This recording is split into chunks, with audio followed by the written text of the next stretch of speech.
মৃত্যুর 40 দিন পূর্বে মানুষ 3টি স্বপ্ন বারবার দেখে। আমাদেরকে স্মরণ রাখতে হবে, আমাদেরকে আল্লাহ তাআলা কিছু ইঙ্গিত দিয়ে থাকেন।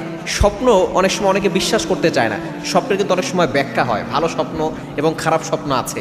নবী ইসলাম নিজে বলে দিয়েছেন স্বপ্ন হচ্ছে 3 প্রকার। একটা হচ্ছে ভালো স্বপ্ন, যেটা আল্লাহর পক্ষ থেকে আসে। একটা হচ্ছে খারাপ স্বপ্ন, যেটা শয়তানের পক্ষ থেকে আসে। আর একটা হচ্ছে ইচ্ছা স্বপ্ন, সারাদিন আপনি যেটা চিন্তা করেন সেটা আপনি স্বপ্ন দেখেন।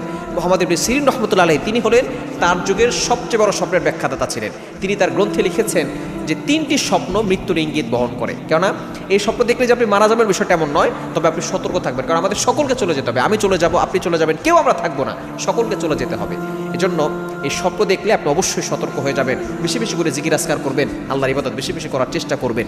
1 নম্বর হচ্ছে, যদি আপনি স্বপ্ন দেখেন যে আপনার মৃত কোনো আত্মীয় স্বজন যারা দুনিয়া থেকে বিদায় নিয়েছে, তারা আপনাকে স্বপ্নের মাধ্যমে ডাকছে, যদি আপনাকে তারা ডাকে, আপনার মা অথবা আপনার বাবা অথবা আপনার দাদা দাদি কেউ মারা গিয়েছে, তারা স্বপ্নের মাধ্যমে আপনাকে ডাকছে,